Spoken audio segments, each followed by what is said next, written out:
reiterates government's commitments to re-establishing a national airline, stressing it will solely be private sector-led.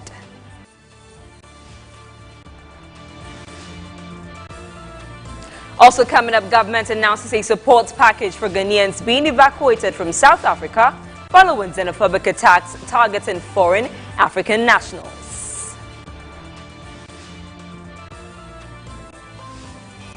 Later in Good Afternoon Ghana, we shift our attention to the health sector. First on the first ever breast milk bank at the University of Ghana Medical Center, and later on mental health.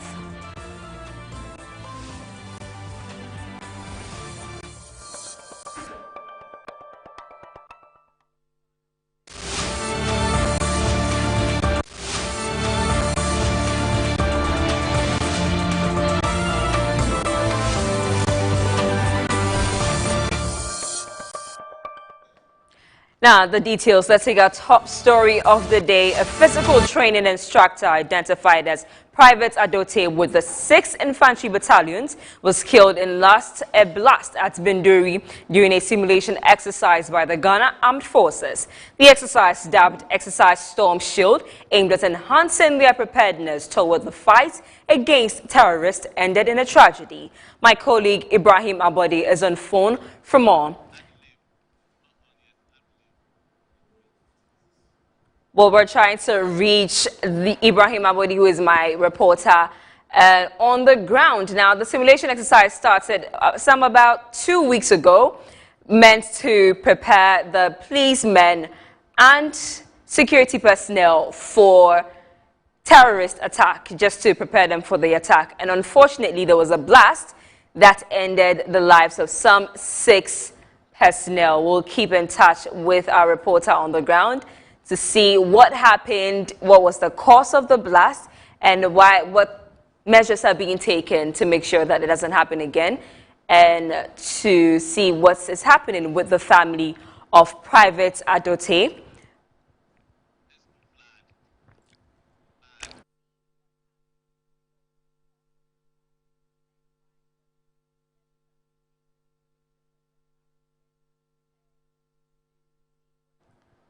We'll connect with Ibrahim once we get him. Now let's move on. And commuters traveling along the Brewer stretch of the Accra Cape Coast Takoradi Highway on Monday experienced severe gridlock and were stranded after floodwaters submerged the road. The severe flooding was primarily attributed to sand mining activities, altering the natural drainage in the area.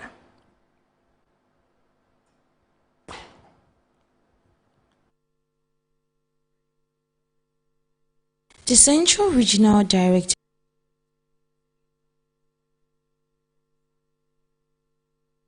of the National Disaster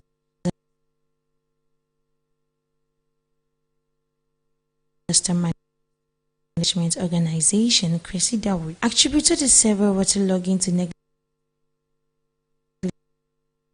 negligence by the Phantom Management. We'll continue with the stories after this quick break. Stay tuned.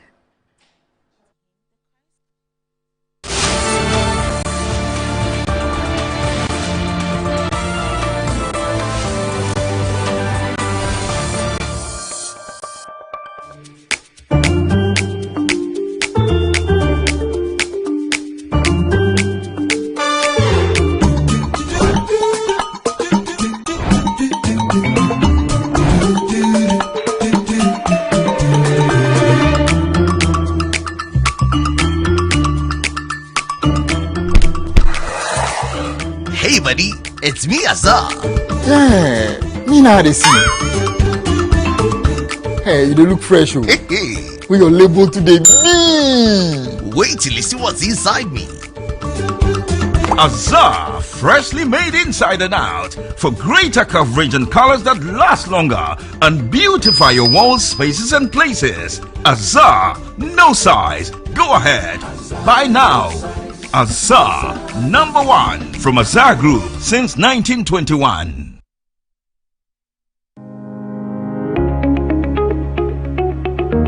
Looking for comfort, convenience and class all in one place? Welcome to Stay Easy Apartments on Conference Center. where modern living meets exceptional service. Whether you're staying for business or leisure, Stay Easy offers you a home away from home. Spacious and well-furnished apartments, pool, gym, and everything you need to relax and feel at ease. Planning a meeting, workshop, or special event? Our event ground and state-of-the-art conference center is designed to host your events and bring your vision to life. From corporate gatherings to private functions, we provide the perfect space, supported by modern equipment and a professional team ready to assist you. At Stay Easy, your comfort and success are our priority. Book your stay or reserve your space today. Call us at 020-739-1473 or 0244-226367. Stay Easy Apartments and Conference Center. Stay easy with us.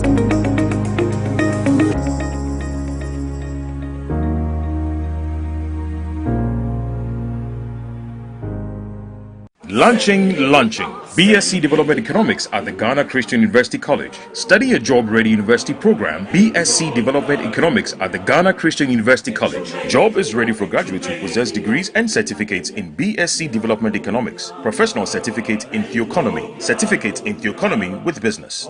Enroll at the Department of Theology and Economics at the Ghana Christian University College, Amrahia, Adenta Dodua Road, Accra. Full bursary is available for BSc Development Economics graduates to study master's program at the State University in South Africa.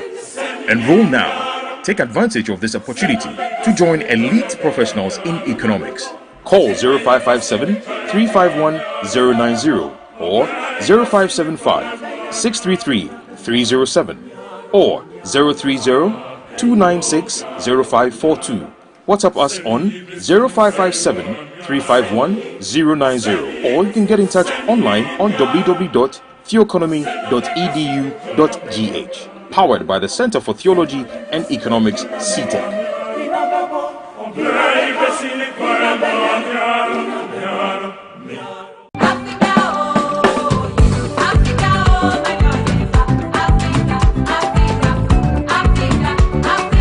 Cook Africa, oh. Cook Africa, oh. I am Her Excellency Mrs. Military Mallet, Association of Nigerian Women President in Ghana here. On 23rd of May, I'm inviting all of you Metro TV premises to enjoy Nigerian delicacy. Eba, egusi with semo, egusi with pounded yam. You can even eat that on that day, egusi with rice, white rice. Come to Metro TV premises. I am inviting all of you. I can't wait to see you. See you there.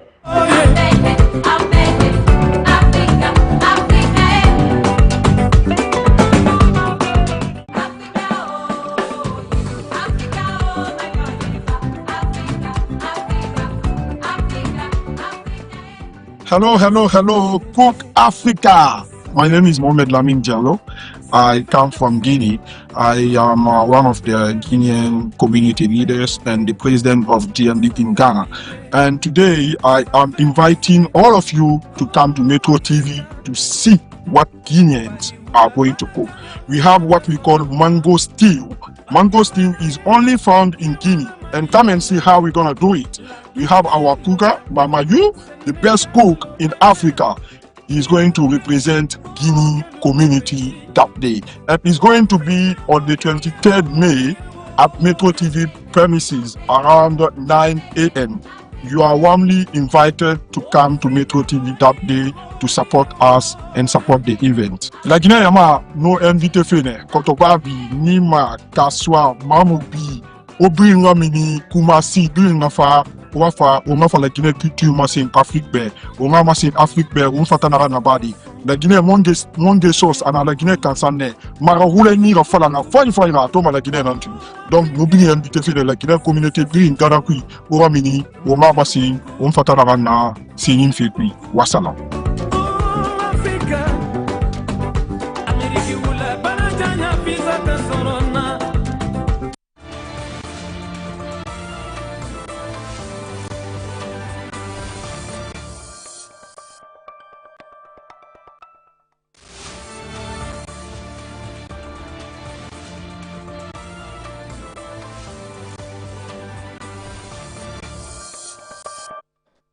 Welcome back from the break. Now, my colleague Ibrahim Abodi is on the phones now. Hello, Ibrahim. Can you hear me? Can you hear me? Yes, please. Now, tell me, what can you report? Okay, so I indicate that the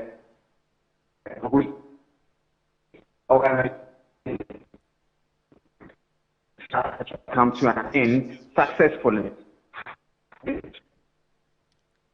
Can you please project your voice a bit so I can hear you? Hello, Ibrahim. Okay, I think we've lost him. We will move on to the earlier story on flooding that we brought to you before the break, as commuters traveling along the Brewa stretch of the Accra Cape Coast Takoradi Highway on Monday experienced severe gridlock and were stranded after floodwater submerged the road. The severe flooding was primarily attributed to sand-winning activities altering the natural drainage in the area.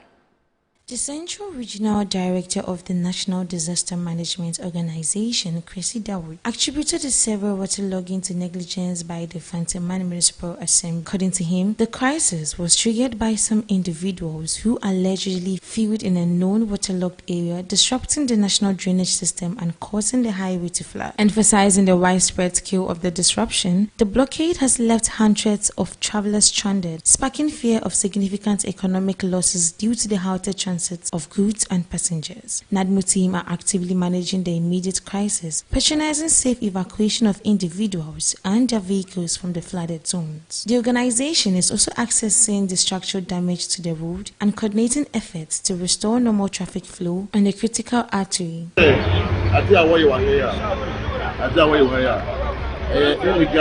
reclamation. Assembly, on the way engineer, why is behind Emma will be developer be rather reclaim. Maybe a Musufa airport. I'm a say you should have done a new kind and student for a community. And Akofa or how you have a house, Sayuti, Accra, Kasua, really Basibu, and Manchester. The Fanteman Municipal Assembly has yet to issue an official response regarding the allegation or outline long-term measures to prevent future occurrences.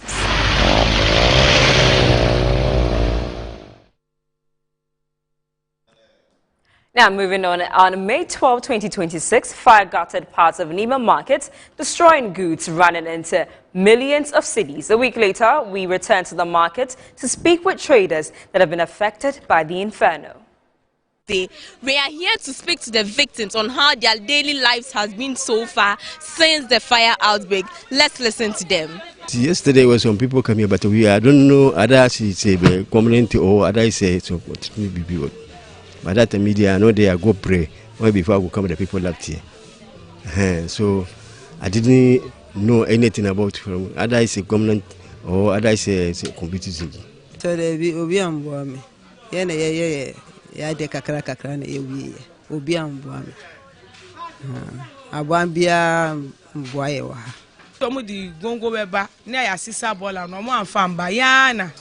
Ya tu ayeka ene abesisa mai building dey adofo na mai mboa kakra we say usu beti na fia say ubedwinsa ma wakoma ati enti obi abo ne umode wo adamfo bi anua bi a na o ma obibi kakra wuji na se na be support e dey aso ya sin se na be gina yi Medan fofo ni mi akasa misika na mi dey ka on e dey siesie ena nyama no so ya free e ton we na discard don kono ma e fofo enti oba hu ye no eno sama for sana me ya mi to na mi fanti e kanu kakra enti. Now, moving on, the Ghana Standards Authority has cracked down on the Ashaman branch of China Mall, shutting down sections of its warehouse after uncovering a massive cache of suspected substandard goods. The enforcement exercise, which is part of a broader nationwide campaign against inferior products, led to the seizure of mattresses and electrical appliances that failed critical quality tests. Officials also confiscated a consignment of illegally imported Bud Light beer that completely lacked country of origin labeling. When we picked and did our test, it came out that it's 51 This is deception. 580 luminous flags. The test report shows 51. The minimum should be 360. So this one, and they are deceiving the Ghanaian consumer. So you come, you look at just what is on it. Oh, this bulb is going to bright my room. It's not going to be so. But the test report is 51. It has failed like 300 percentage points. So this is why we are here. Nobody should mistake what we are doing to be anti-Chinese or we are anti-business. We promote and facilitate fair trade. The underlying word is fair trade, where we find that there are issues with fair trade, that you are trying to undermine competition, undermine fair trade. GSA has the right to come in to make sure that the right thing is done. Substandard product is something that GSA cannot condone with. We are serious with it. And it's not going to be one day exercise. I mean, you guys saw when we came here, they quickly tried to push some of the products away. But we went down there with you people, and you have seen, there is no place for concealment. You can run, but you can't hide. This is our country. Of course, per what we have seen, and it's not like I'm saying it from my head or on top of my head. There's evidence. This is a document. Anybody who has that, I can open and show the person. It's not me. Ghana Standard Authority is there. It's not my name. This is not Clement Kubati saying it. This is what the test is saying. 580. When we did the test, is 51. The minimum should be 360. It's simple as that. It has no country of origin, no manufacturer. In the labeling, we have critical parameters that at least should always reflect on every product. Let's take some political stories. And the New Patriotic Party has petitioned members of the diplomatic community in Ghana, alleging suppression of dissent and a gradual weakening of democratic institutions, while expressing deep concern over rising political persecution. Speaking on Good Morning Ghana, former managing news editor of the Insights newspaper, Kwesi Pratt Jr., expressed embarrassment over NPP's petition to Morocco. In rebuttal, Member of Parliament for Ifija Kwabrin North, Collins Adomako Mensah, argued that the NPP did not call on Morocco, but on the Dean of Diplomatic Community in Ghana. The NPP has done something which embarrasses me, you understand? Now, I saw members of Parliament of the NPP actually presenting a petition to the Moroccan ambassador. We'll play that video. Yeah, who happens to be the Dean of Diplomatic Corps, calling for intervention in Ghana for the respect of the fundamental rights of our people as well. And I'm wondering, my goodness, what is this? Morocco? Why? What's wrong with petitioning Morocco? Check the records. Check Amnesty International reports. Check UN reports, UN Agency for Refugees and so on. Check all of those reports. Check what Morocco is doing in Western Sahara. And so, how many demonstrations have not been cracked? How many scores have not been cracked? I spent some time in Tindor, in the refugee camp in Tindor, and they tell horrendous stories of human rights abuse. So even their statistics is wrong. You understand? Their statistics is absolutely wrong. I feel so embarrassed. Why? You want to compare Ghana's human rights record to the human rights record of Morocco? What's wrong with you? Unbelievable. Their statistics so bad. We did not call on the Moroccan ambassador. We called on the diplomatic corps. The Moroccan ambassador happened to be the dean at this particular point in time. So the petition was not to the Moroccan ambassador specifically. It is to the diplomatic corps. And so let's clarify that our petition was not to the Moroccan ambassador or an ambassador. It was to the diplomatic corps. Okay. So if Morocco as a country has issues with human rights, it does not apply in this particular circumstance. Nobody should feel embarrassed about it. There shouldn't be any embarrassment. If at the time His Excellency John Dramani Mahama was visiting the diplomatic corps, the dean of that institution was the Moroccan ambassador, he would have skipped the Moroccan ambassador and gone somewhere else. He wouldn't. would have followed the protocol of meeting the dean. So there's absolutely nothing wrong with the NPP saying that some members of our political party are being politically persecuted. Now, still in politics, the Deputy Chief Executive Officer of the Forestry Commission, Eliakim Kotoko, has condemned NPP's petition to the diplomatic corps over the arrest of the party's Bono Regional Chairman, Kwame Bafo. He insists the arrest of Abronya DC is unlawful, and the party is lawful, and the party must allow the law to take its full course. Leadership, as I have said, look, from national chairman to the organizer himself, Nana B, etc., they have all failed their party. And so because they are seeking a renewal of their mandate, they want to find an avenue to lash onto straws to stay relevant in their party. If I was a member of the party, I'll get very serious. Abronya should be crying wherever he is because they are trying to play politics with him whilst he is expecting that they go through due process to immediately make sure that he gains his freedom. I am not a lawyer, but I'm told that they can seek an ultra-virus, whatever, or habeas something.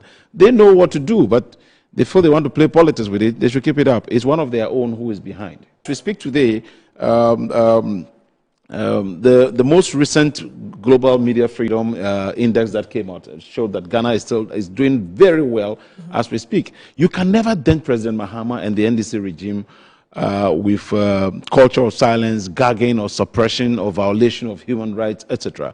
None of those things exist. They are just a figment of their own imagination, a failed group of people who have nothing to tell their followers for their failure. And the interesting thing is that till date, they have not come to terms with the fact that they lost an election. So they are not able to sit down to reflect on what caused their defeat. And because, look, everything they do now, it doesn't need to take the NDC to respond. Ghanaians respond to them. Because Ghanaians can see the clear difference between the previous regime and they're asking questions. So what did we witness in the past 8 years? Leadership or misgovernorship or what have you? They are free to say everything and do whatever. The NDC will remain focused. We shall respond to them appropriately when we have to. When there is no need to, we will not. And so they can continue. Or maybe after this, they should write to the UN. They should probably also write to any other international agency. And let's see what the responses will be. Because they will definitely have to go into whatever you have sent to them. If you claim there are some atrocities, violation of human rights, etc., there are laid down processes, and the people will look through to see whether the allegations you are making is right or wrong. And so I am so sad that this is how low the NPP has sunk. You recall we were in this country where even a sitting president, Nana Addo Dankwa Akufo-Addo, went to the United States to go and throw the Burkina Faso under the bus. He was virtually trying to say that Burkina Faso is harboring Russian, what have you. And so, I mean, we have witnessed the worst form of leadership in this country in a democratic dispensation under President Nana Akufo-Addo in the last 8 years. It was the reason why Ghanaians chose to give them that 38%, which they have never been comfortable with till date. So if they would not sit down to have a proper reflection of why they lost the elections, what they need to do, what did they not do right, what did they do wrong, and what must they now do, they will continue to be playing this kind of funny game with themselves. And before they know it, 2028 is Now in business, procurement professionals in Ghana are being urged to move beyond paperwork and become strategic drivers of national development. At a high-level forum dubbed The Great Conversation, Global CEO of Chartered Institute of Procurement and Supply, Benedict Farrell, said the profession must adapt to pressures of the world. The Great Conversation is a global dialogue initiative led by Chartered Institute of Procurement and Supply, bringing together leaders, professionals, policymakers, and institutions to discuss the evolving role of procurement and supply in a rapidly changing world. It's brought together voices from across the global profession, members and non-members, business policymakers, academics, and innovators to develop a shared perspective on what the future of the profession must become. We want to really think about the future of procurement so that we can place it and then ask ourselves, is it time for us to have a license? Is it time for us to even change the name of procurement into something else as AI is evolving and things are evolving? So we are going to compile all the suggestions that people are going to give, and in October, CIPS is going to put out a document, a big document that will then address what are really the gaps and then come out with skill training to close up the gaps based on all the conversations that have taken place. Speaking to the media, Global Chief Executive Officer of Chartered Institute of Procurement and Supply, Benedict Farrell, urged professionals in the sector to build their capacities in response to emerging technologies. Professionalizing procurement and the opportunity to really encourage training and development and capacity building in individuals and the public sector as a whole. Because when I look around the world, typically there's an opportunity to have a greater degree of proficiency and professionalism in procurement and really get the value out of it. But I also think we need to encourage people to, not just in the procurement profession, but more widely, to understand what the procurement profession is now doing in terms of combating corruption, driving efficiency, but also enhancing AI usage, and also big, in terms of supplier relationship management, long-term relationships for the benefit of everybody. Edith Yof-Bukehi is the country director for Harley Reid. And this has come up because over the years we've demonstrated excellence in transformation and value creation within the procurement and supply chain space. So we come with a full, I suppose, was the full capacity to be the technological partners for delivery of SIPS products across the board, whether it's in assurance, knowledge, or advisory. The theme, Shaping the Future of Procurement and Supply Profession, focuses on value for money and public accountability, infrastructure and projects delivery, procurement and reform and governance, and capability development, amongst others. Now, the Vice-Chancellor of the Kwame Nkrumah University of Science and Technology, Professor Rita Kosua-Dixon, has underscored the university's commitment to environmental sustainability. While stressing the philosophy of the institution to become an ecological teaching hub, she highlighted the proactive measures being taken in partnership with Friends of Rivers and Water Bodies to address pressing environmental issues on campus and across the country. The Kwame Nkrumah University of Science and Technology places premium on environmental protection. The lush vegetation across the approximately 13 square kilometer area has been carefully preserved, with additional trees planted to safeguard the environment for future generations. Speaking after touring some of the well-nurtured economic and medicinal tree species on campus on Tuesday, May 19, 2026, the Vice-Chancellor, Professor Rita Kosua-Dixon, urged stakeholders to ensure the sustainability of environmental conservation. As a University of Science and Technology, you cannot do anything science and technology when you don't have the right environment. Where right environment means that an environment that you can thrive, an environment that is sustainable, an environment that is sensitive to all the climate change parameters. I am able to say that we are an organic campus. For us, when you get here, there's a special kind of oxygen that you will breathe. We are very much focused on our green campus sustainability. One non-governmental organization which has partnered with the KNUST for environmental conservation is Friends of Rivers and Water Bodies. The president of the NGO, Reverend Nana Jumo Sapon, expressed optimism that the collaboration with the school would enable the students to appreciate the significance of environmental protection alongside community and national development. You send it, sometimes you go, you don't find it, you find few of them. I want to congratulate and thank KNUST for this good work, because this is a fruit tree. It's checking erosion, it makes the place beautiful. This place looks so beautiful. Apart from the other trees that are here, they don't just allow any other tree, but they have ornamental trees, they have fruit trees, and coconut has been added to it. And I want the other universities to emulate the good example of KNUST, because they are doing very well. Nana Jumo Sapon reiterated his commitment to enhancing partnership with the school for environmental conservation. They plant the tree and grow it. Thank you. Some people, when you just plant with them, they leave. Okay, and that's the problem of Ghana. We just put a tree there, we leave it, and it doesn't grow well. But because they are scientists, and they know the importance of trees. Absolutely. The seedlings planted across the KNUST campus have been carefully nurtured, enhancing the aesthetic appeal of the environment.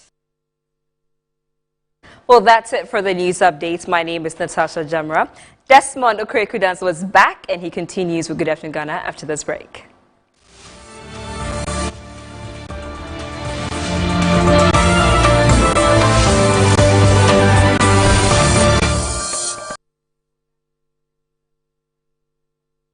the ideal property shouldn't be a daunting task.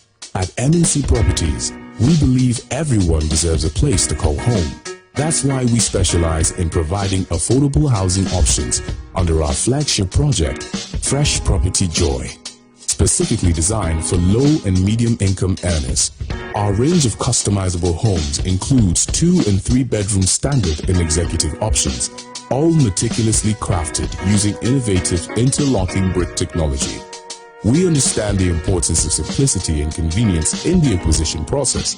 That's why we have designed our procedures to be straightforward and hassle-free, offering flexible payment options tailored to your individual needs. In addition to our affordable homes, we proudly offer litigation-free lands for sale in vibrant and upscale communities that present the perfect opportunity to build your dream home.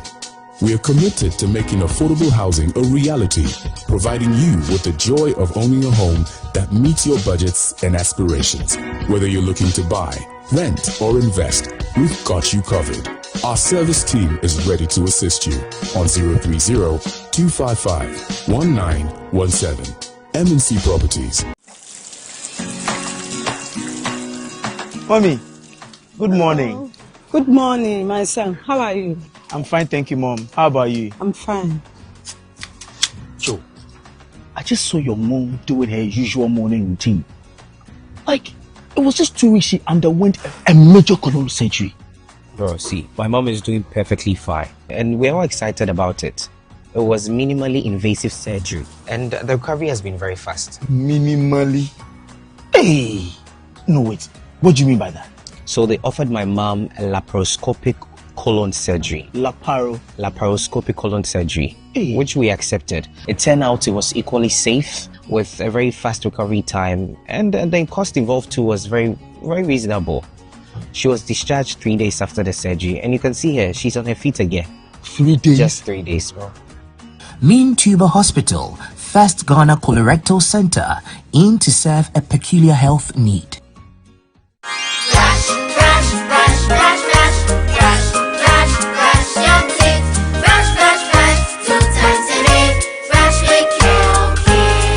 Hello, my friends. My name is Calkit Toothpaste. Wow. I was made to be gentle on your gum, but protected.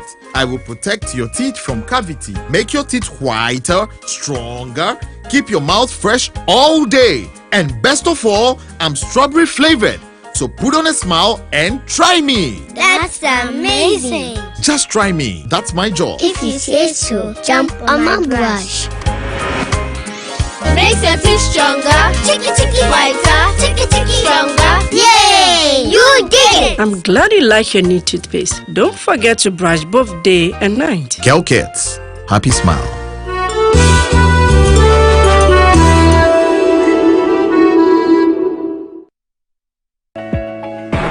This Easter, Estate Masters Limited is giving you more reasons to celebrate in our extended Easter promo.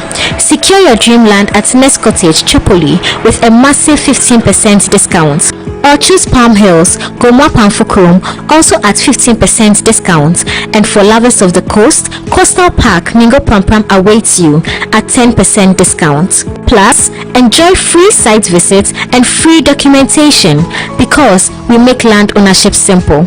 This Easter, don't just celebrate, invest in your future. Estate Masters Limited, your most preferred estate partner.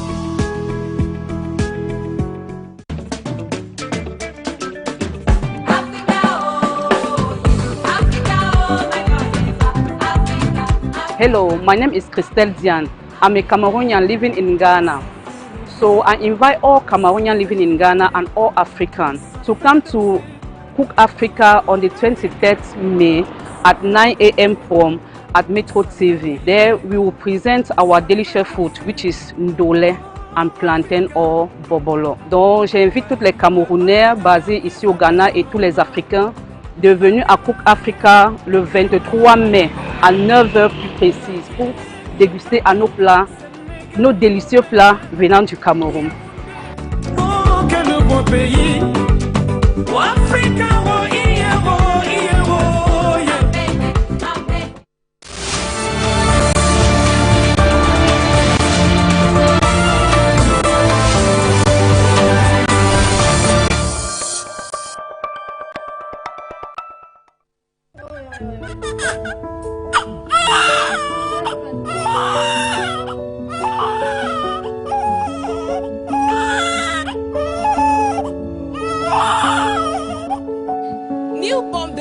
may look tiny, but their battles can be life-threatening, especially for critically ill infants who rely on breast milk to survive.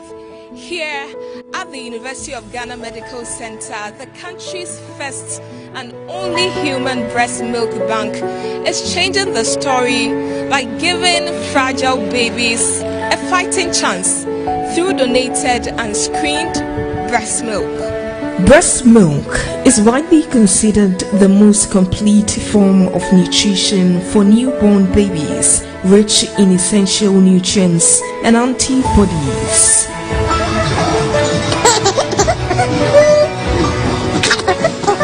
But in some cases, mothers may be unable to produce enough milk shortly after delivery, leaving these vulnerable babies at risk.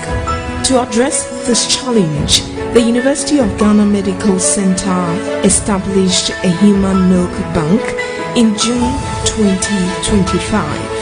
The idea was actually something that came up with one of our junior doctors years ago after we started working on the neonatal intensive care unit. We had a baby who was preterm, and the mother had done very well with providing her own breast milk up until the baby was a few months old. At this point, mother was quite stressed, and so her breast milk had tapered out. And knowing the importance of breast milk, one of our doctors thought of this idea that what if UGMC has a breast milk bank, which is something that is standard elsewhere in the world. Since the beginning of its operations in November 2025, the facility has supported 11 babies with screened and pasteurized donor breast milk, 9 at UGMC and 2 at the Kolebu Teaching Hospital. So far, 7 donor mothers have contributed to the life-saving initiative, helping provide vital nutrition to newborns. Milk. We have successfully pasteurized about 3 liters of breast milk, and we've been the second challenge has to do with a funding cycle. Like I mentioned before, in the beginning, all our initial equipment has been provided by our benevolent Dr. Cecilia Obeng. But as you can imagine, there are operational costs as well. We screen every donor mother who comes, and that cost needs to be covered. After the milk is pasteurized, we are also testing, doing what we call a bacterial culture on that milk to make sure that we're not growing any organisms. Gloria Hannah Amano, a neonatal nurse specialist at the UGMC, tells us the donation process is free and completely safe for donor mothers with no side effects. Oh, so be on the phone, so maybe on the phone. So now, if a woman is lactating and she wants to donate breast milk, that's fine. But for me, it won't be enough for my baby, and so I cannot donate breast milk.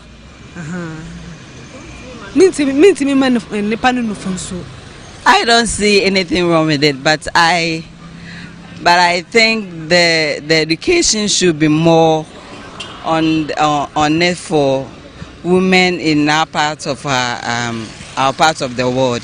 You know, outside is very common, but here I think it's a new initiative that the center want to introduce. So I think more education should be done on it. Because if I were in a position to donate, I would. Because for someone whose mom isn't around, it's a blessing to help them. I will plead with women and mothers to go and donate because it's good for humanity and you reap the good deed. Mothers should partake in the exercise so it helps us all.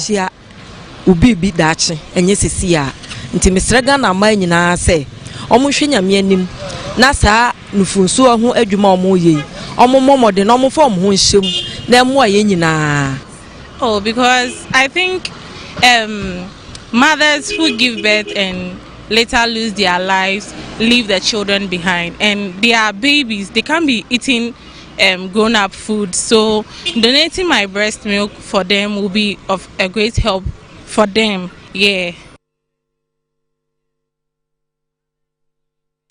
Right, so welcome back. This is Good Afternoon Ghana on Metro Television. My name is Desmond Okwekudazo, and this is Good Afternoon Ghana. We're streaming live across our social media platforms at Metro TV Ghana. Also on DSTV channel 277, we're live on there, and on radio 94.1 FM. So just gone by, you have seen the conversation about the breast milk bank, which is the first in the country at the University of Ghana Medical Center. And my colleague Ekuya Abebio did that story a few months ago on that. So then we're going to get into it to understand what the bank is actually about. You had one lady saying that there should be lots of awareness about it, and that's what we're doing here on the show. So Dr. Ophelia Ganyaglo has joined me here to have a conversation about this, and then later we'll get into a conversation about the workplace and mental health.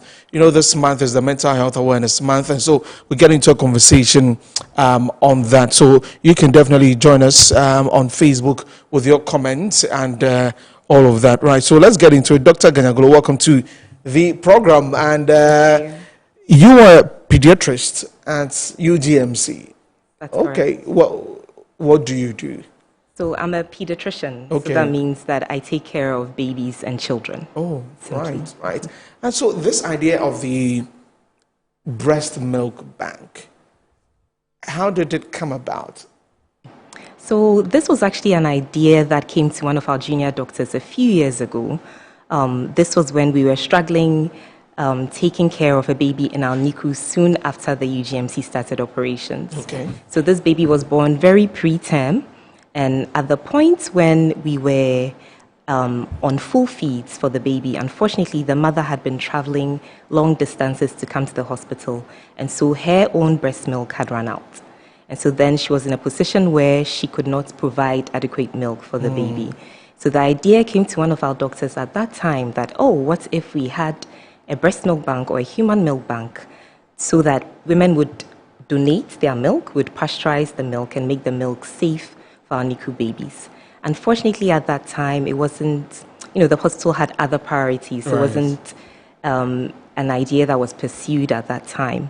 But in 2024, we were approached by a public health professor who's Ghanaian but lives and works in the United States. Her name is Professor Cecilia Obeng. She came with the idea that she was going to provide seed funding for us to start Ghana's first human milk bank. So that finally led to our launch in June of 2025, and then it was in November of 2025 that we officially started operations. Well, that's good to know. For something like that, what is required to make it work properly? Because you're going to be taking breast milk from a lot of people, and then you have to give that to babies. What did you have to do to make sure that it's certified and then it can run? So I will just describe, hopefully in plain terms, what a human milk bank or a breast milk bank is. So I would like to break it down into 3 different sections. So the first thing we do is to recruit and screen donor mothers. So the screening is the first step of making it safe. So that means that we check every mother who comes for certain infectious diseases. So these include HIV, hepatitis B and hepatitis C, and syphilis. You have to be negative for all of this before you would qualify to be a donor mother. That can get into the milk? Yes. So all of these diseases can be transmitted into breast milk. And so we have to ensure that any donor mother is negative for all of these infectious diseases before she's considered eligible for the milk bank. So the second step is the collection and processing of the milk. So with regards to the collection process, mothers come to the UGMC. We make sure that the collection is done in a very clean and hygienic manner. So making sure that there's a lot of hand washing, we're using clean, sterilized equipment, and the breast milk is collected at the bank. The next step with that is the processing. So the processing involves pasteurizing the milk. So simply, that means that we heat the milk, we don't boil it, we heat it so that it destroys the bad bacteria in the milk, so that then it leaves hopefully just the good bacteria and the nutritious content of the milk. And then finally, the third stage is to store and then redistribute that milk to babies who are most in need of it. So infrastructure is needed. I mean, you need a space for all this to happen. We have freezers, refrigerators, we have a pasteurizing machine, we also have a thawing machine. And so in our setup at the University of Ghana Medical Center, we have 3 rooms where all this takes place in. Okay. So that's one, infrastructure. Obviously, you also need funding to accrue that kind of capital. And then we needed to have staff who were trained appropriately on the use of the machines, are also trained appropriately on expression of milk and supporting these mothers through the process. Okay, right. I was asking a question earlier about why this is important. A scenario where a baby is born and the mother passes, I know that would definitely be one where breast milk will be needed to help the baby at that point. What are some of the other reasons for this? Okay, so this is addressing what we call indications for the use of donor breast milk. So before I go there, I think I need to make it clear that the best nutrition for any baby is their own mother's milk. Okay. And so every mother should be encouraged to breastfeed. Well, what's in the breast milk that makes it important? So God, in his infinite wisdom, has made breast milk so unique that to this day and age, no company has been able to replicate breast milk. And breast milk is made in such a way that it has nutrition, it has good nutrition that supports the baby's growth and development. So by development, it's supporting brain development, which is so essential. It has antibodies, meaning that if I am exposed to an infection, for example, my body produces antibodies. And when I breastfeed, those antibodies are transmitted to my baby. And so then, as a result, my baby will be protected from all those diseases that I have been exposed to. It has also been shown that breast milk then protects the babies from acute infections, so from ear infections, from GI infections, but it also protects them in the future. So it decreases your chances of developing chronic illnesses in the future. So chronic illnesses like asthma, obesity, and type 1 diabetes. So this is why we are such proponents, such champions of breast milk, because we know that breast milk is so important for so many reasons. So yes, so every mother should be encouraged to breastfeed. That also means that our hospitals, our workplaces, and our communities should be set up in such a way that we have conducive environments to support breastfeeding. So it is only in the situation where a mother is either unable to breastfeed for a number of reasons, whether the mother is ill or the mother is on certain medications, or if she is breastfeeding but her milk is not enough, that we would then fall on the breast milk bank. And then there's also the reason where if unfortunately a mother passes away in the process of childbirth, then donor breast milk would be an option available to the baby.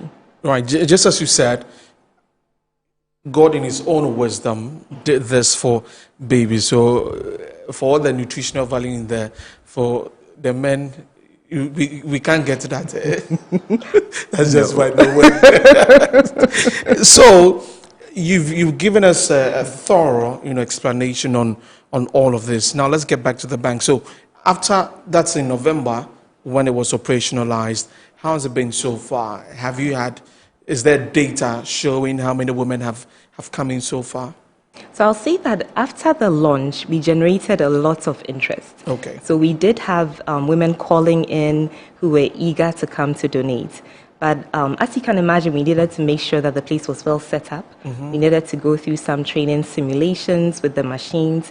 We needed to train our staff. We needed to get some logistics in place. So it wasn't until November of last year that we started operations. So as at the end of April, our data is up until end of April. Right. We have 8 breast milk donors. So that sounds like a small number. 8? Yes, 8. But these 8 women have given us a total of over 64 liters of breast milk. 8 women have given 64 liters of breast milk? Yes, that is correct. That's a lot. Yes, it's a lot of milk. Yes, so we have women who are called super producers. Meaning that just naturally their bodies produce a lot of breast milk. Yes. Okay. And so we have some in this category of women who have given us this milk. Okay. Yes. And just to be clear, this is not the one that you donate and then you're paid for it? No. I just had to be clear about that because so that someone does not think that okay, then I'm going to donate and I'll get some. So this is just to donate and to just help other babies and all that, right? So you're saying it's not too small, really? How many liters are you looking at? Maybe like in a month. What's the projection like? So, the fact that in 6 months we've gotten 64 liters, I think, is excellent. We could go with a projection of about 10 liters in a month. Okay. So then that would mean that at least we do have what we would need. But of course, the reason why we are here and we are creating awareness is that we always want more. Because the idea is that the more milk we have, the more we are able to then pasteurize and make that milk available to the babies. Okay. So of this 64 liters that I mentioned, we have pasteurized over 20 liters, and 10 liters has been dispersed to babies. And with that process, what are you looking at doing? The pasteurizing? What was that process? So that's putting the milk through a machine called a pasteurizer. So that is the machine that heats the milk. It doesn't boil it. It heats it to kill the bad bacteria so that it makes the milk safe for the babies who will be taking it. Okay. Right. So with that, people also coming out or coming to the facility to ask for this. Do you have that going on? So we do have that going on, but mostly we are restricting the milk to inpatient babies. So babies who are born premature or preterm and those who are sick in hospital. Because we realize that if we open the floodgates, we may not be able to meet the demand. Exactly. And so at the moment, we have supplied a total of 15 babies. The majority have been at the UGMC. We have supplied about 2 babies at the Ridge Hospital, and then 2 at the Kolebu Teaching Hospital, and 1 at Suhum Government Hospital. So with the women who come in to donate, first year, second year of breastfeeding, what are you looking at? So really, we'll say that our criteria to be a donor is relatively, is not very strict. It's quite broad. You just have to be a healthy, lactating mother who has excess milk, milk in excess of what your own baby needs. So certainly, we don't want mothers who have just delivered. Because in the first week of life, your body is now producing the milk, and we say that your breastfeeding is not established. So you have to be healthy, one. You have to be lactating appropriately. And your baby must be satisfied with the milk that you are giving him or her. And then it should be that you have just excess milk. You must also not be a smoker. So smoking meaning tobacco or any other kind of drug. And then you must not be drinking alcohol. And you must be willing to be tested for the infectious diseases that I mentioned earlier. So we test for, again, HIV, hepatitis B, hepatitis C, and syphilis. Okay. That's right. Well, if you just joined us, we're talking about the UGMC Breast Milk Bank with Dr. Ophelia Ganyaglo. She's a pediatrician from the UGMC, and she shared with us what's been happening at the bank, the number of women who've come in to donate breast milk to the bank. Very important that they are on this awareness creation journey to make sure that if you're out there, you can donate to this. Apart from, I mean, like you're doing now, creating the awareness, what else would you be doing to make sure that other people get to know about it so that you can at least reach the 10 liters you're talking about? Yes. So we've had other, I'd say, other media personalities reach out to us. Okay. So we have some social media influencers who are interested in partnering to put the word out there. Our PR department at UGMC is also planning a big campaign, so with traditional media and also social media. And then really it's about what we are doing now. So wearing the T-shirts. If our staff is seen in town wearing the T-shirts, hopefully that will generate some conversations and then people can get to know what we are doing. So a baby can take breast milk from any other person apart from the mother? Yes. Yes. Okay. And actually, I think I would like to remind our viewers that the idea of wet nursing is not something that is new. I'm sure most people know of a mother or auntie or grandmother in their village who has breastfed another person's child. So all human milk banks do is to formalize and make that process scientific. Is there anything you have heard, any myth you have heard about it that got you thinking and corrected someone at that? So I think the common myth and the common misconception that people have is that if I take milk from someone else, then my baby will either be related to that person or maybe might pick up some traits, exactly, personality traits about that person. And what we usually do is to liken it to getting a blood transfusion, right? So with blood, that is even going directly into your blood. And so if philosophically and per your religion, you are not opposed to taking blood transfusions, then certainly we would say that that should not be the case with receiving breast milk, donor breast milk from another mother. Okay.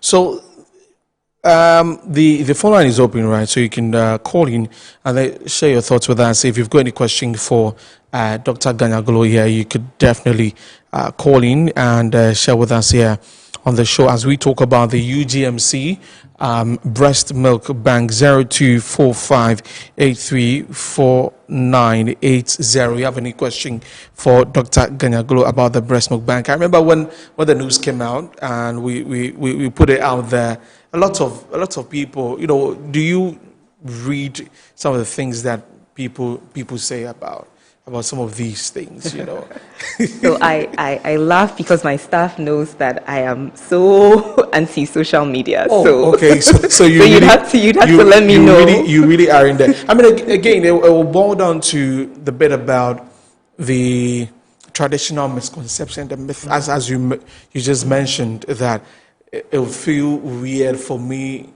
to go donate my breast milk to another person or to a baby that I do not know about. So when it comes to that, is there anything you do psychologically, to make sure that the person donating understands what they are doing? So yes, everyone who donates is taken through a counseling process. Okay. So that counseling involves speaking to them, getting a bit about their medical history. There's a questionnaire that every donor mother has to fill out.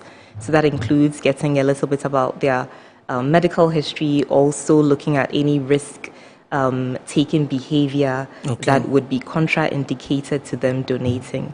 Usually, the donation process is not an issue because to a mother, I'm just, they're being generous, they're being kind, they're donating. The hesitation usually may come with the recipient, the people who are receiving. Okay. They are we have a call on. Hello, good afternoon. Your name and where you're calling us from? Hello, good afternoon. My name is Cynthia from Bali. Right. Please go ahead with your question to Doc. Doc, I want to find out, is it compulsory to give the donated milk to the premature babies in your care? Do the parents have to sign an agreement with you? What if they refuse, that you feed them this donated breast milk? Is it compulsory? And is there an agreement they have to sign? Thank you. Right. Thank you very much for the question there. So it's coming to that point about the counseling, taking them through that before that. Is there an agreement that is signed, before they do that? Yes. So to answer the question directly, it is not compulsory, and yes, they do. Every parent must sign a consent form before their baby receives the pasteurized donor breast milk. Even though it is not compulsory, we take every situation on a case-by-case basis. Okay. So especially for premature infants, it has been published and it's been declared that... Doc, sorry to come in, but we've got another caller on. Okay. Hello, good afternoon. Okay, we've lost the caller there. Please do call back and ask your question to Dr. Ganyaglo. So please go ahead. When the call comes in, then I get to it. So yes, especially for premature babies, it is clearly established that once the mother's own milk is not available, donor breast milk is the next best alternative before we start thinking about artificial feeds like formula. Okay. And the reason goes back to what I have said before, that breast milk is more gentle on the stomach. Breast milk is the best form of nutrition for babies, especially for preterm babies, because it helps to protect them against a very bad infection that can cause them to lose their lives. So we know it in the medical term as necrotizing enterocolitis. Okay. That just means a very, very bad infection in the gut, which can actually end up killing the baby. And so that is the reason why you notice that most health professionals would be very hesitant before they would put a preterm baby in particular on formula.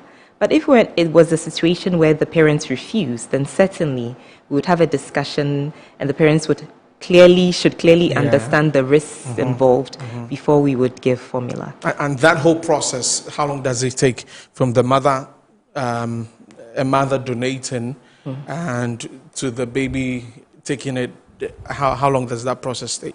So at this point, because we have a supply of milk already pasteurized, there really would not be any delay if a parent agreed for his or her baby to be given the pasteurized donor milk. Okay. Yes. So just right away. Yes. As long as they sign the consent form to give us permission, that milk is made available to them. Someone comes, donates today, and keeps coming all the time and donating. Is there a point to say, hey, baby? Madam, it's okay. Thank you very much. So really, there wouldn't be unless we... Right, Doc, sorry, let me take a caller. Hello. Good afternoon. Your name and where you're calling us from? Hi, my name is Adwa from Kisama. Okay, please go on with your question. I want to find out whether the breast milk is given till the baby is out of the incubator and beyond, maybe to 6 months. Do the mothers really come back for supplies? Are they allowed to do that? Or once the baby is out of the incubator, then they stop giving the babies the donated breast milk? Okay, thank you. That's a question to you, Doc. So what will be the answer to that? Yes, so it'll depend on the situation. So every baby is different. There are some babies for whom we will just give the breast milk for a few days, and then their own mother's milk will come in, and then we can just switch right back to mother's milk. Okay. Because like I said, we always prefer that any baby receives their own mother's milk. So the donor breast milk is not there to replace mother's milk, it's just there to support. So it could be a bridge while we wait for mother's milk to come in, or it could just be there because perhaps unfortunately mother has lost her life. Okay. And so yes, so once the milk is given, it just depends. It's all on a case-by-case basis. Right. So this is all that you need to know about the UGMC Breast Milk Bank. So if you're watching us, this is a good way to support the society, and so you can go to the UGMC Breast Milk Bank and donate to them. Doc, so how do people get through to you? They're placing calls or come right to the facility? Okay, so our number is 025-606-7014. I'll repeat it, 025-606-7014. Currently our working hours are Monday to Friday from 8 a.m. to 4 p.m. Okay, so again, you don't get anything. There isn't what's the word I should use? Monetary incentive. Yes, there's no incentive really for this. It's just to donate and to help. Right. But we do give some tokens. Okay. We do give tokens to show our appreciation for the process. So these are tokens, not necessarily anything that you're looking at. Doc, thank you so much for coming and sharing with us what's happening at the Breast Milk Bank. I think I would have to come there myself and see what happens there. Thank you very much. Thank you. So Dr. Ophelia Ganyaglo is a pediatrician at the University of Ghana Medical Center. We're taking a break. When we come back, we're talking about mental health and the workplace. How do you deal with mental health issues at the workplace? What are the causes? We have some guests joining us for that conversation. So stay with us. This is Good Afternoon Ghana. My name is Desmond Okurekudan, so we'll be back shortly.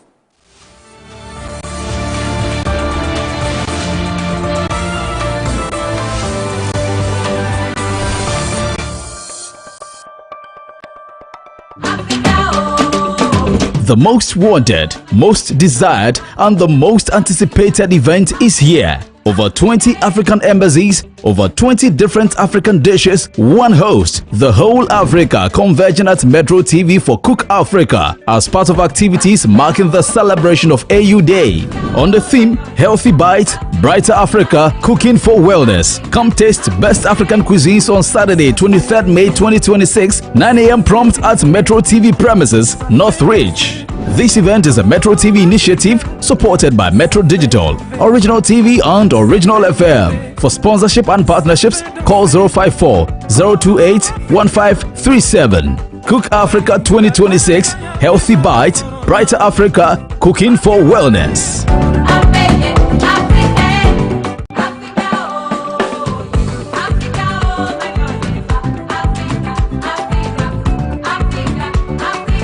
Hello everyone, my name is Kauta Rafiq from Morocco Embassy.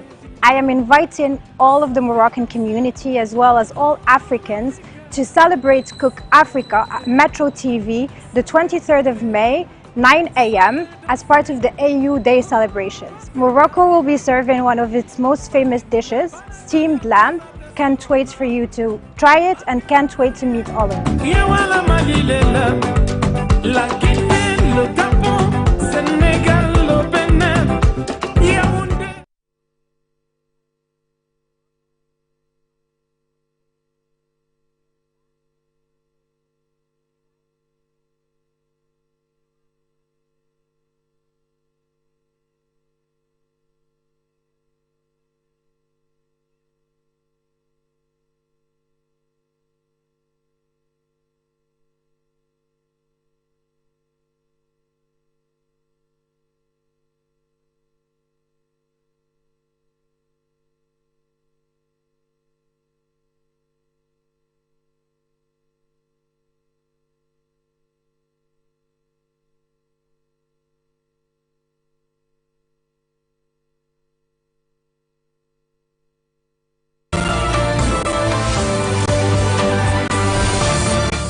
Right, welcome back to Good Afternoon Ghana here on Metro TV from our studios at North Region Accra. We're streaming live across our social media platforms and also on DSTV channel 277. You can join us on there. We're getting into the next conversation about mental health and the workplace. Right, it's a conversation that is very, very important, and many a times we do not pay attention to that. But today we will do that. I have three people joining me here. Dr. Akosua Agbeli, specialist psychiatrist at the Kolebu Teaching Hospital. Also, Francis Ziabwa is unit head, community psychiatry, Kolebu Teaching Hospital, and Ebenezer Sakwa Panti is lead of substance abuse advocacy, suicide prevention foundation. Ladies and gentlemen, welcome to the program. Let me begin with you, Dr. Agbeli. You are a specialist in this. Mental health awareness, over the years, we do talk about it. We've had a lot of conversations about it. But do you think that we're understanding what it is? Or there's still a skewed understanding of what mental health is that only the people we see on the street, and, is that what it is? Or things are changing? All right, so thank you for the opportunity to come on the show.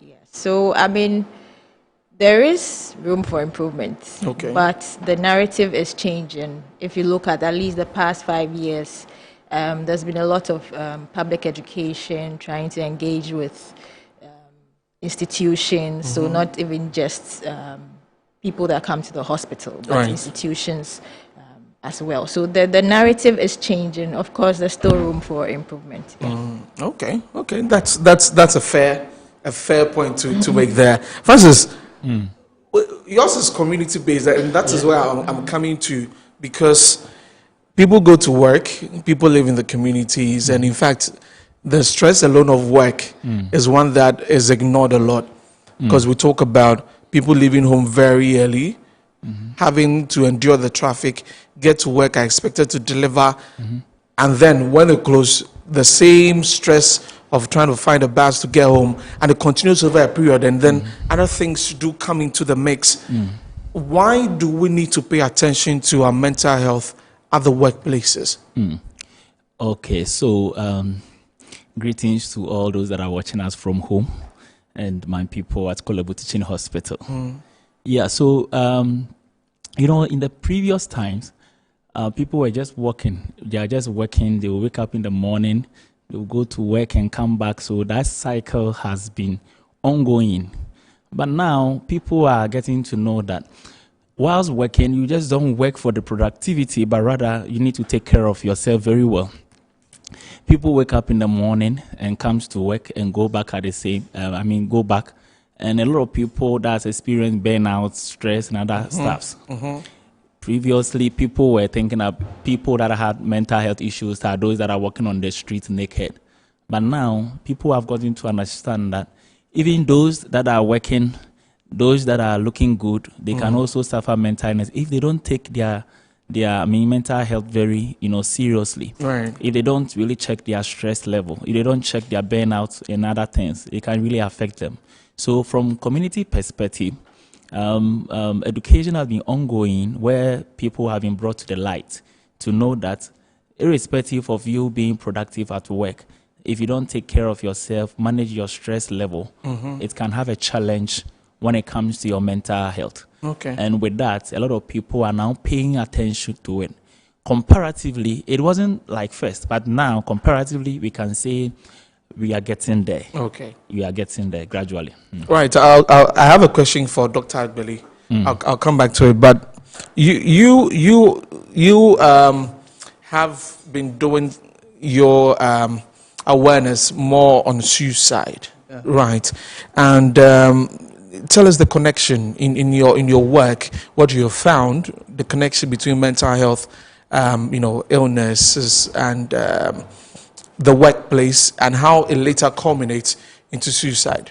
Okay, thank you for the opportunity, and I'm very happy to be here. So, I'm a student of University of Ghana, reading Doctor of Pharmacy. So that's why I focus on the substance abuse advocacy. Okay. So, pertaining the matters of suicide in relation to mental health, I think suicide comes by when individual, after going through an ordeal, say social, emotional, psychological challenges, the person is unable to get the help that he deserves. So the person starts showing some symptoms like restlessness, the person loses interest in whatever happens in the society, and the person also tends to be hopeless. There are instances where people even go to the extent of sharing their properties that they've accrued over time.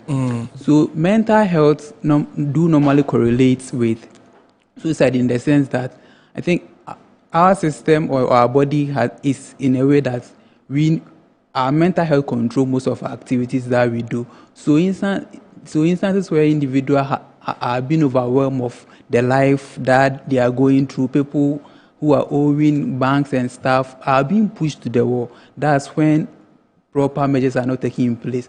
And as Doc said, initially, I think when they started the mental health act, even the issues of suicide and suicide-related issues were very high. That was around 2012. But as time goes on and we started the mental health advocacy, I think with time, things has really improved. And mental health issues of suicide will only come to the barest minimum when individual becomes aware of their mental health. So I think it's in a proportional, that's a direct proportional relationship. That's the moment individuals get to know their mental health, the issues of suicide will also come to their barest minimum. So that's how it works. Great. Thank you very much for the understanding. But Doc, in the workplaces, is there data that is available about mental health in the workplaces, and even with the workplaces, what work exactly? Is it corporate?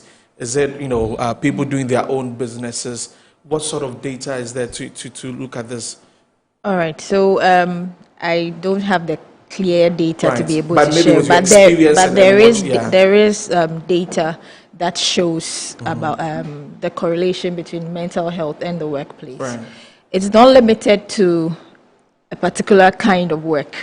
So it's one of the things we keep trying to clarify and trying to emphasize is the fact that your mental health is paramount to the work output. Okay. So the success of a company, the success of an industry, the success of an institution really is tied to how well your mental health is, how well the employees' mental health is, how well the supervisors, the workers, their mental health is. So there is a direct correlation between mental health, mental well-being, let me put it that way, and workplace. Okay. Yeah. And the output. But with your experience, what are some of the things that people have mentioned to you are the causes of their burnout at the workplace and affecting their mental health? Okay. So, I mean, generally, so there are things, for instance, asking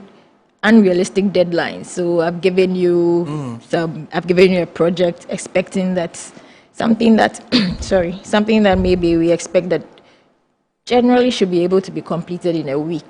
Then your supervisor expects that, no, in 2 days.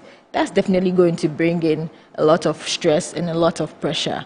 Sometimes there are things that you're going through a family trouble, family challenge, or relationship issues, and you've had to come to work, and your colleagues or your immediate supervisor or your immediate boss isn't understanding what is going on. They are not giving you the space to be able to express yourself. And sometimes you are just stressed out. But hey, come to work. You have to do it. Either you're coming to work or you're going out with threats of being fired or sending you to the HR. So those are some of the things that people do complain about. Workload usually is high on there. It's up there. Wow, the workload, if you're not able to if you're overwhelmed, as he puts it, then it becomes a problem. But for the employers, what is there, Francis, what is there for them to do to be able to safeguard that for the employees in situations like that, so they do not have, their mental health, being damaged to the extent that it's affecting their output?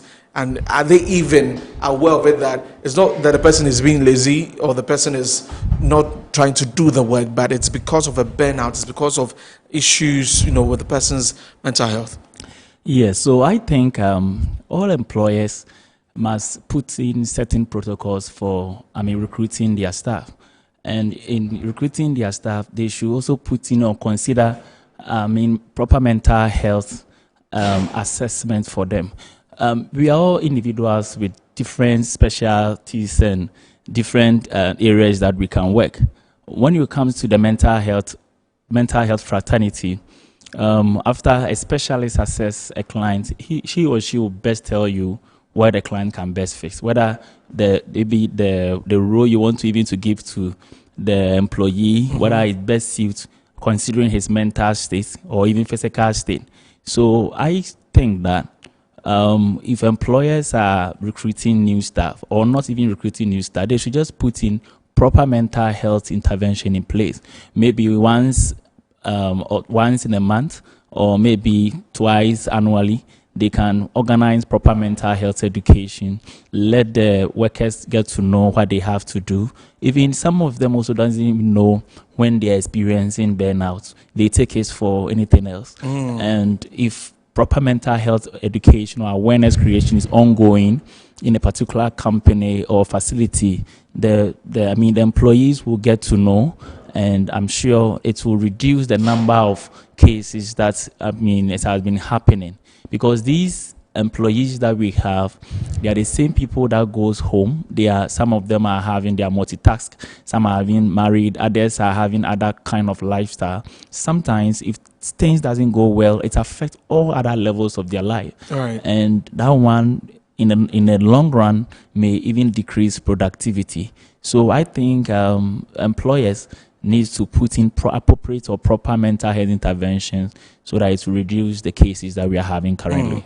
Bernard, I'll come to you, but Doc, you wanted to add Yeah, something? so to add on, so there is this thing we call Employee Assistance Program, which as Kolebu Teaching Hospital is actually one of the first institution to actually institutionalize it. So when it comes to Employee Assistance Program, the whole point is that there's a dedicated team, usually may consist of a psychologist or a psychiatrist, mental health or workers, people that are well versed in mental health. So a dedicated team for the institution that addresses challenges that staff may be undergoing, even including the employers themselves.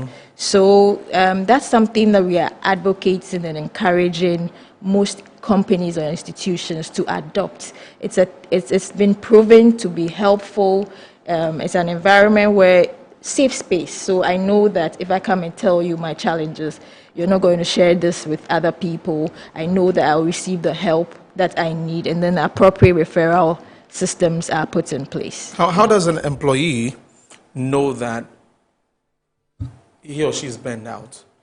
Okay. Or is going through the process of his or her mental health not being in a good state?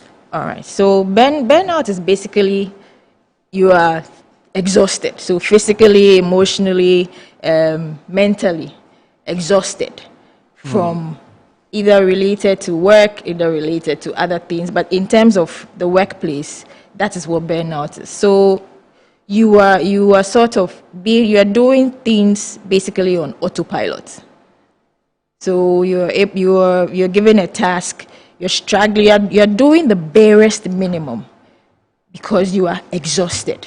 So you're doing the barest minimum. And if there wasn't burnout, you would have been able to give out much more output than you are now. So you're feeling very exhausted.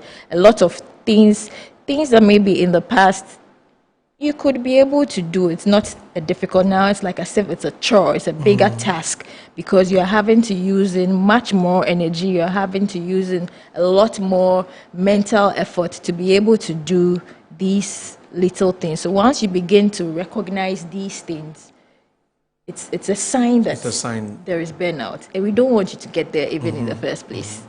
Right. Yeah. Bernard, so when people go through all of this, and now they'll come to the pharmacy and they'll be asking for what can make me not sleep, asking for pills and some of these things. Share with us how it also affects them when they've got to meet a deadline, or they feel they are burned out and they are not going through the right channel and seeking assistance from mental health experts like our guest here, and they're coming to the pharmacy and they are buying whatever to keep them awake, to get them going through that situation.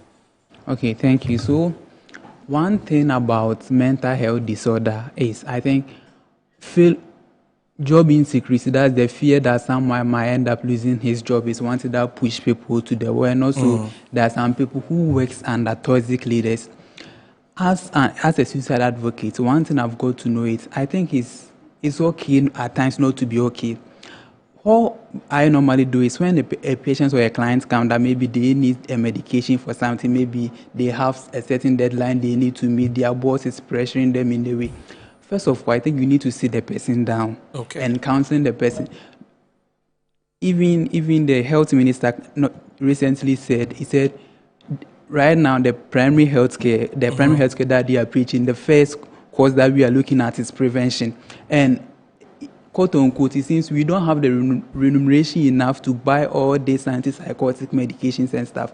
And it will be dangerous for you to, as a pharmacist or it will be dangerous for a pharmacist or say a pharmacy technician to dispense medication to someone that we know that if care is not taken could lead to addiction or something. So what we do is, in as much as though a pharmacist is there to make the pharmacist as a business to run, what we do is maybe you try to counsel the patient yourself, and maybe after 2-3 after 2-3 sessions, the condition is still not improving, maybe then you resort to referring the person to a psychiatrist, or maybe speaking to the person's boss and is trying to explain stuff to him that maybe the individual differs and each and every person and how they're able to cope with tasks and timeline being set for them. So we start with advocacy, and pharmacies in community settings are not in place to say dispense medications, especially these antipsychotic medications that are only prescription-made medicine.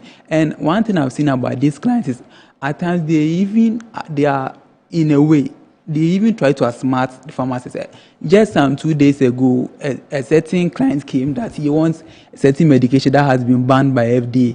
That was even my first time of hearing it. So when he came to the facility, he mentioned the medication's name, and that was my first time. So I told him that though I've not seen the medication before, so I need to check it up. I Googled and I found that the medication has been banned, though it's a herbal medication, but it has been duped with this diazepam, the benzodiazepine and stuff, and that will give them the euphoric feeling, say they will feel sedative enough to able to carry on their own activities. So as a pharmacist, we are not in place to give such medication unless maybe after counseling, then we resort them to the appropriate professional to take it out from there. So that's what we do. Right, because anybody can just walk into the pharmacy then and ask for anything that would enhance their productivity. They always, even today, someone came they always come and try to get that. Doc, is the access to a psychiatrist, is it easy? I mean, do I have to come to Kolebu before I get access to one? I can pick up a phone and call and say that this is what's happening to me at the workplace.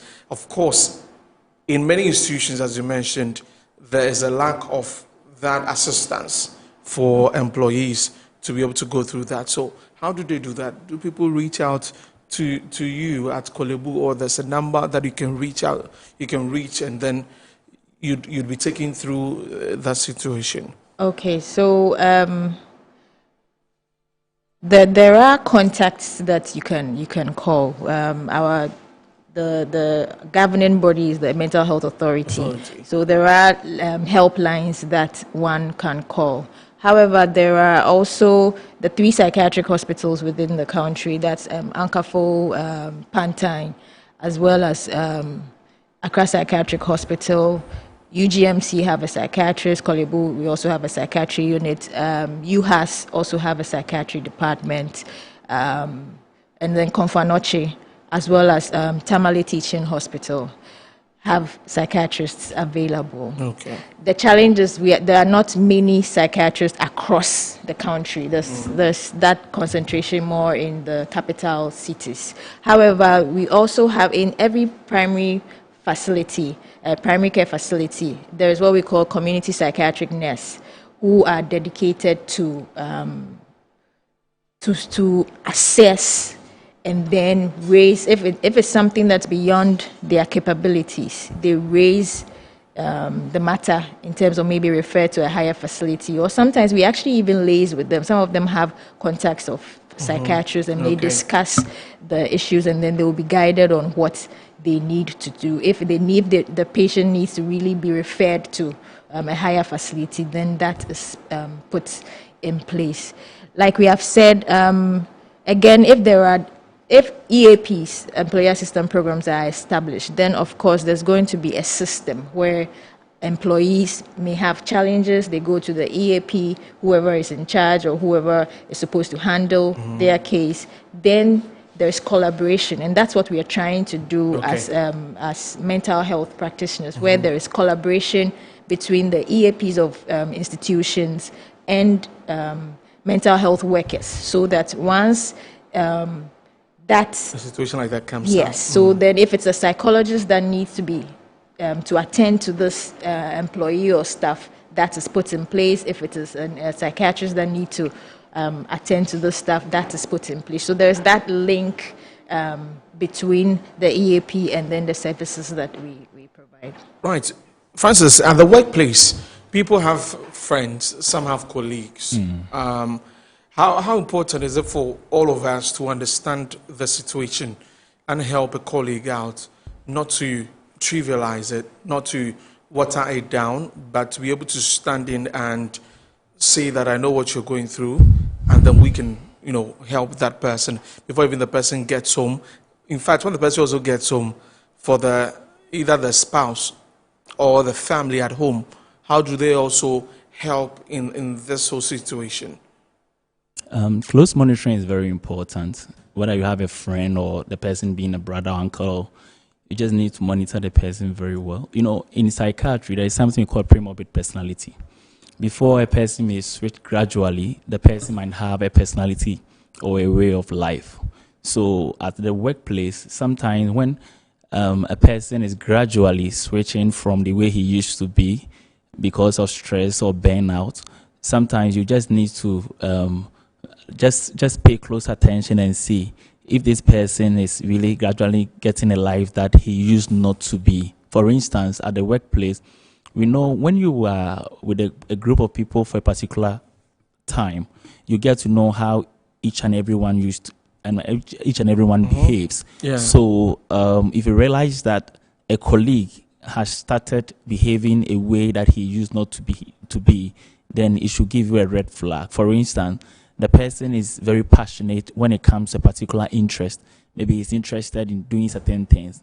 With time, you call the person, he or she is not going, or the person dressing or everything has started changing. It's just giving you a clue that there is something going on. It could be the person experiencing some stress or burnout at home and is reflecting at work, or even getting it at the workplace. So as colleagues, when we're able to fetch those things, small things out, that is when we need to appropriately report, like what Dr. Agbele was talking about. If we have this EAP, that employee assistance program, that is when we can even refer such a colleague at appropriate quarter where they sit the person down and start trying to take things out. Majority of these psychological issues may not necessarily even warrant medication. If it is reported early, sometimes just talking therapy with the clients will even help. So as colleagues, if we're able to find out all these little things around our own, people, it will help in a way that they will not, become something, or it doesn't grow to become something big that may even fall into psychosis. Okay. Right. So if you just tune in, we're talking about the workplace and mental health issues. So I could give you an opportunity. If anything is happening with you can give us a call now, and Dr. Agbali and the rest of the guests here would be able to answer a few things before maybe you can see them in the office, for for that. So please give us a call. The number is on your screen, and we are also live on Facebook, Metro TV Ghana, also on DSTV channel 277, 94.1 FM on the radio. You can join us live on there also as we talk about this very, very important conversation about mental health and the workplace. So the number is 0245 834980, 0245 834980. So in all of this, when is the ceiling? Is that when it gets to suicide? Is that where the ceiling is? Okay, so I'll add on to something, right. Then I'll add on to what he was saying. So one of the important things is noticing a change. Noticing the change. The change. So somebody is used to dressing a particular way, or they are you know them to be cheerful, but now they are withdrawn. They're no longer talking like they would usually talk. Or somebody was actually usually withdrawn, but now they are all over the place and talking excessively. Doctor, we have a call, and let me get to that, and then I'll get back to you on that. Hello, good afternoon. Hello? Yes, your name and where you're calling us from. Yeah, my name is Mr. Ali, calling from Empower Youth, Lima, Zango, NGO. Right, please go ahead with your question or contribution. Good. I would like to be part of this campaign towards health problems because, hello? Yeah, Ali, please speak up. We're listening to you. Looking at it in my community of Nima today, we have about 38 ghettos in among our community. So I would like to take this opportunity to join the mental health program that you guys have been discussing, so that I can champion this health issue in my Nima community.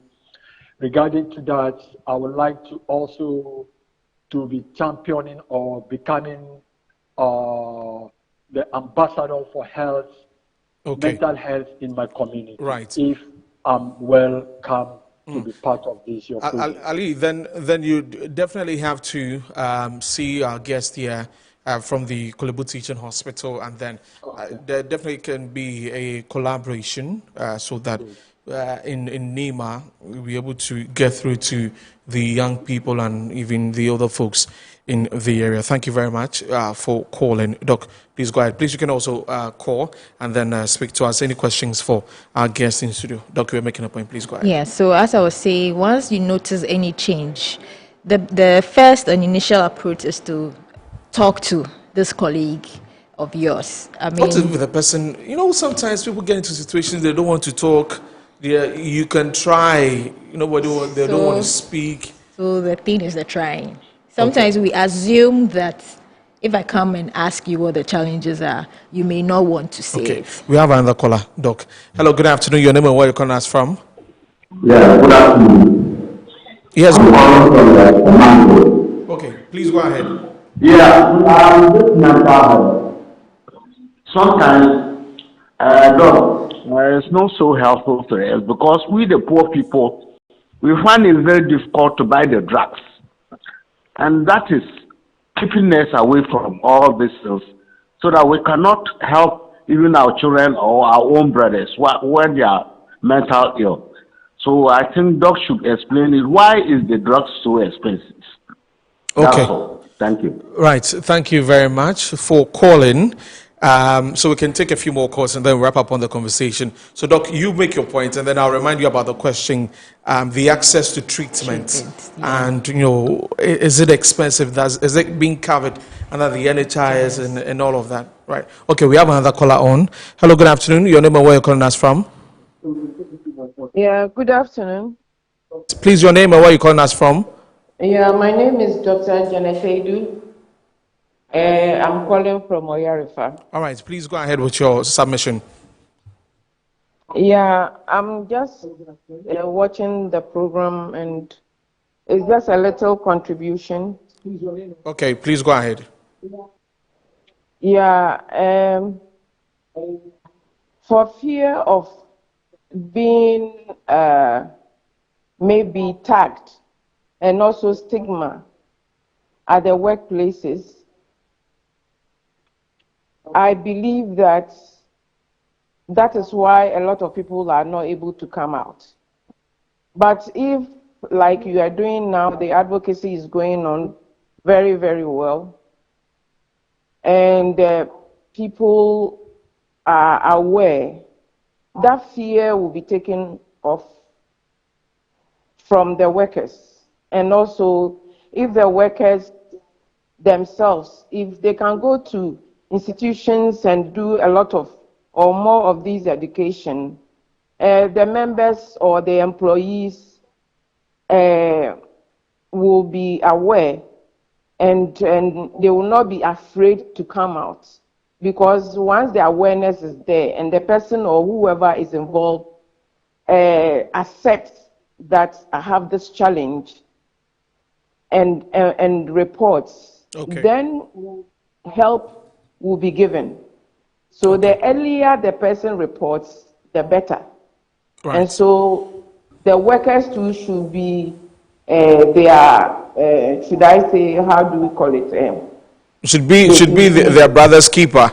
Exactly. That is where I'm coming from. Doc, thank you very much. Thank you very much for calling. Right, so we can do a final caller, just a final call, and then we can wrap up with the conversation. I'll take the submissions from all my guests in this show. Very important point that our caller made there. Right, so when the final call comes in, we'll get to it. So we're talking about just a contribution to that we should help, just as the doctor was saying. Yeah, so once you notice any changes, the first approach is trying to talk to this colleague of yours that I've noticed that A, B, C, and that. I mean, is there any challenge? It's trying to find out what sometimes some people don't even know that there are changes. Okay. And sometimes some people would actually just want you to listen. So you give a listening ear, listen to what the challenges seem to be.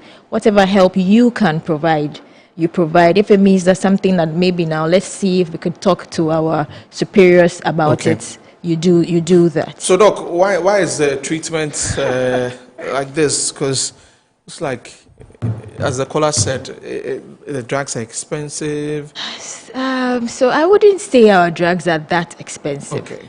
But I mean, is it under the NHI? That's one of the things that we it was declared, I think, a year or so ago for 4 major psychiatric conditions. That was schizophrenia, bipolar affective disorder, depression, and one other condition. Sorry, I've forgotten about that. But it's the implementation still hasn't. It's not been done yet. Yes, so there's a lot of push. There's a lot of talks for the cover for these major psychiatric conditions, with the hope that we will be able to cover more of them. Yeah. Ebenezer, so talk to us about your foundation, what you've been working on, and then we wrap it up. Okay, so I think I would like to add to what Doc was also saying. I think in the field of drugs, you see there are some medications that we have some foreign donors. Initially, there was US aid that helps in procurement of drugs to help some specific conditions. But here lies the case that mental health itself is not the focus as it was. I think Doc will bear witness to the fact that even the chunk of money that the government even reimburse the Ghana Health Service for procurement of drugs, less than 5% is pushed into these antipsychotic medications and stuff. So in such situation, the prices of the medication will always be high. And the worldwide itself, we are not much focusing on this mental health activities. So people don't even see the need of donating money or investing chunk of their money into this mental health or antipsychotic medication. Okay, so by brief, Suicide Prevention Foundation is a movement that started in 2022. Currently, we are over 6 continents globally, and we have members across.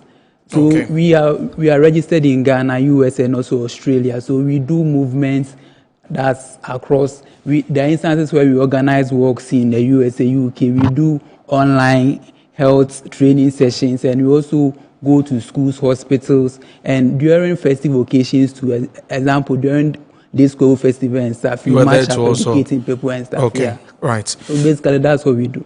Okay, thank you very much. I just want to put out the helpline from the Mental Health Authority so that if anybody is going through anything, as they say, it's free and confidential.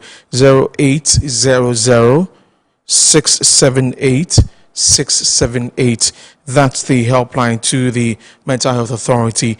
0800 678 678. So thank you very much for coming through this afternoon. And so you heard from Dr. Akosua Agbali. She's a specialist psychiatrist at the Kolebu Teaching Hospital. Francis Yeboah is unit head, community psychiatry, Kolebu Teaching Hospital. And Ebenezer Sarkopant is lead of substance abuse advocacy, suicide prevention Foundation. We're going to take a break, but you know that this weekend, this Saturday is a big one. It is the AU Cook Day here at Metro TV. And so let's take a look at this. When we come back, we have a conversation on that.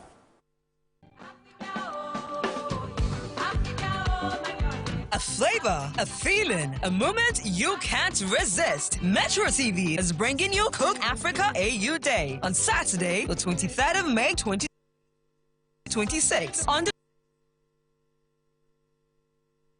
the theme, My Kitchen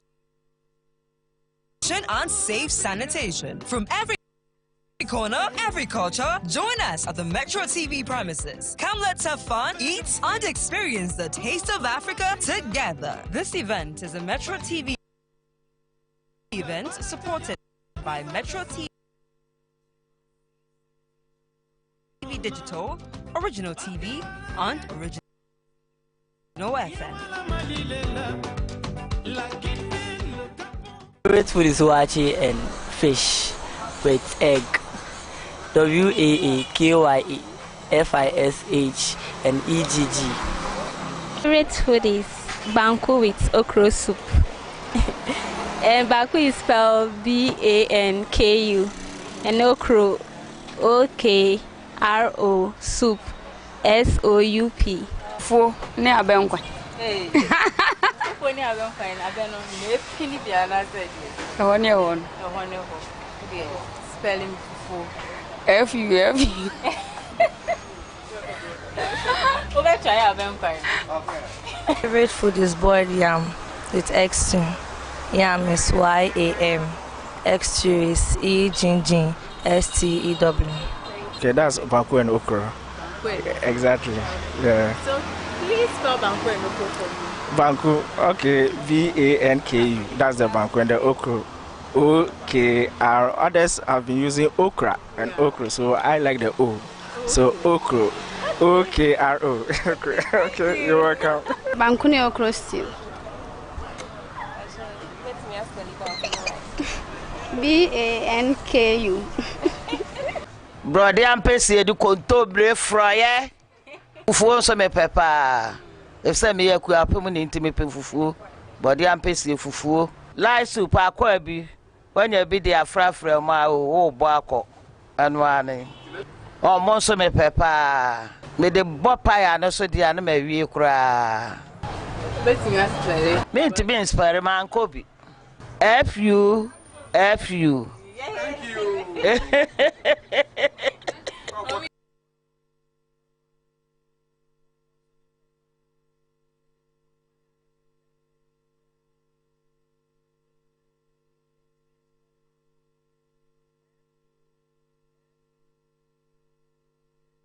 Well, the big day is coming, and that is the 23rd of May 2026.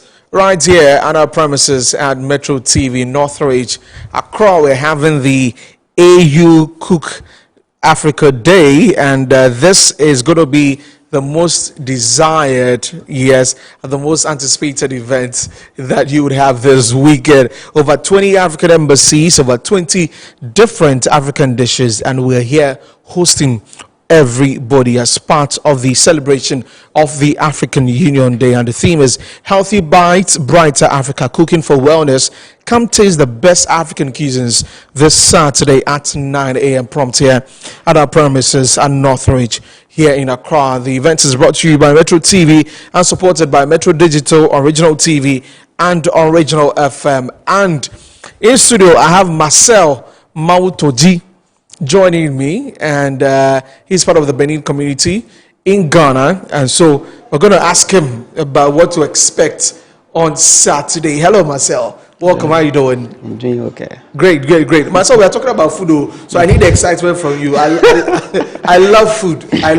So I need you to give me that. So talk to me about Benin and the kind of foods that you have. If we're talking about Benin, what's the top 3 foods from Benin? Number 1, you see akple. Akple? Yeah. Are the akple that we eat here? Yes. Okay. Yeah.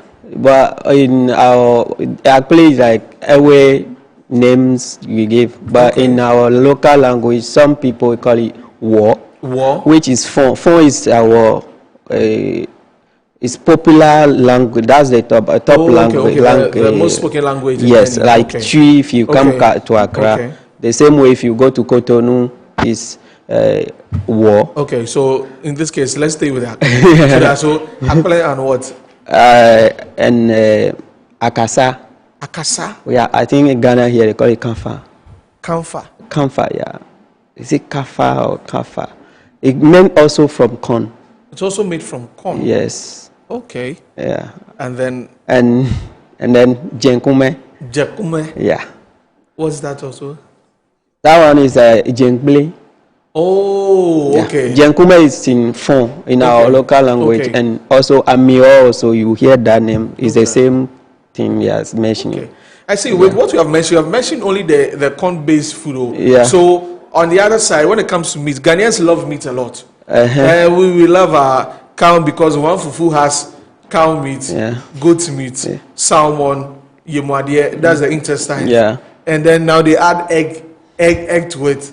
So with all the things that you have mentioned, what do you eat it with? The combination in Benin, hardly you see egg in the food. No, Ghana, we like it. egg is for us. Our combination that you eat chicken with the akple, or it's beef, goat, and also fish based. Okay. Yeah. But they don't normally combine all together like that. In one soup, you see beef, you see chicken, you see fish, and but you know, for us, we like that one. We like that one. So for you, it's akple and maybe chicken. Akple with goat meat sauce, or akple with fish. This thing. Okay. Right. Is it difficult to prepare? No, it's not that difficult. To prepare. It's not that difficult. So it means that this Saturday you give us your best. For sure.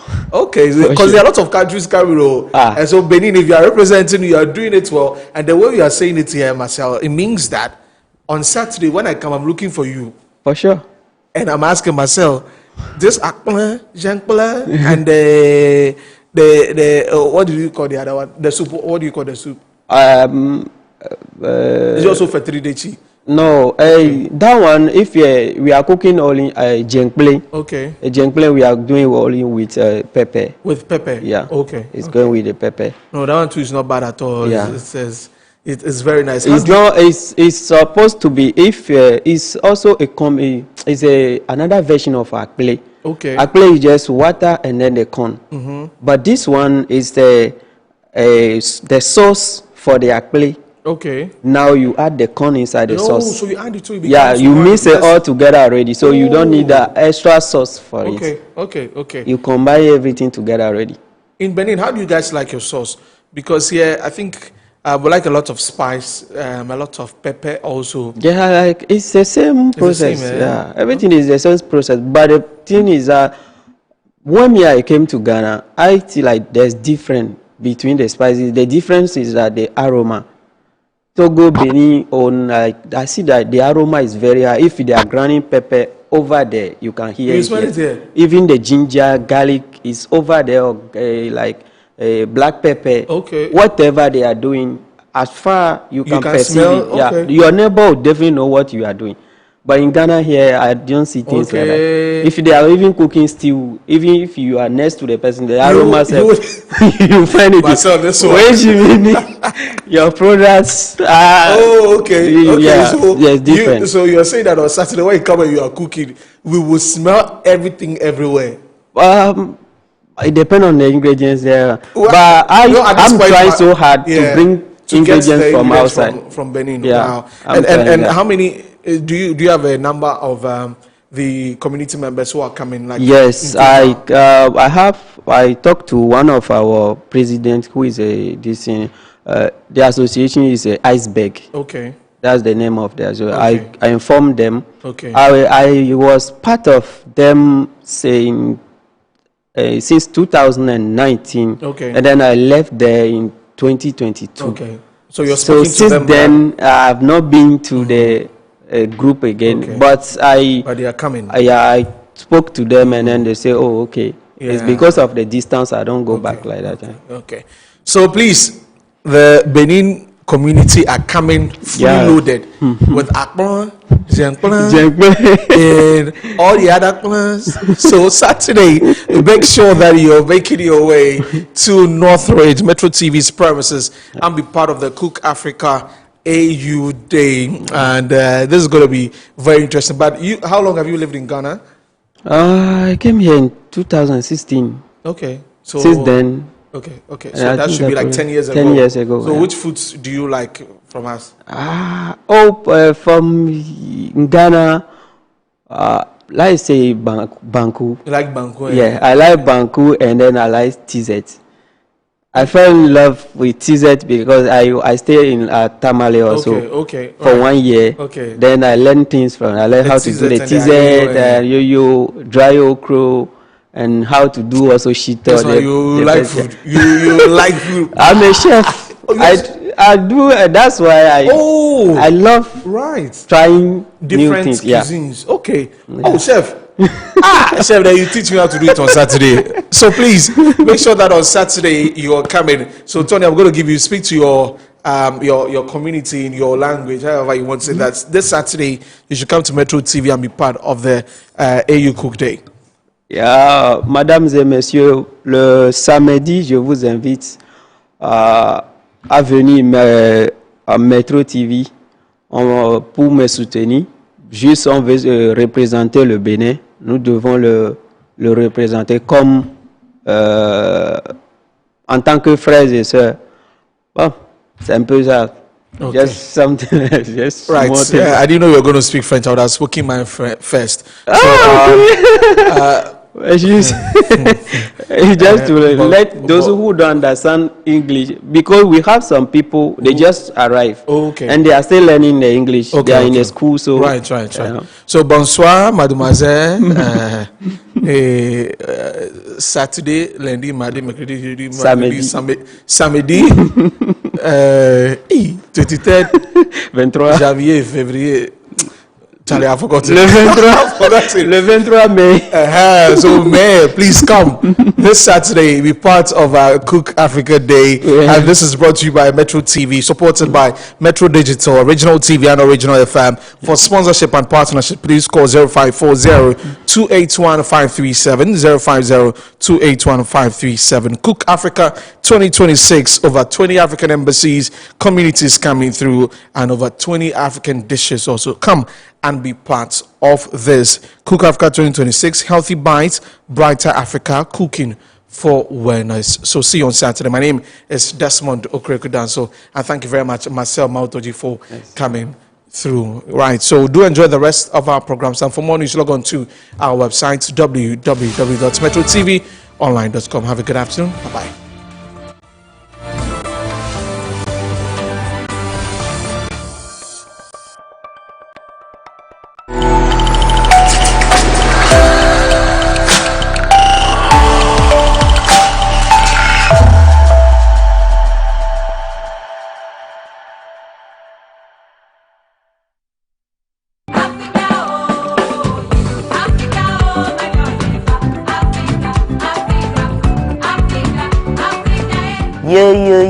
Yo, your most wanted Cook Africa event is here.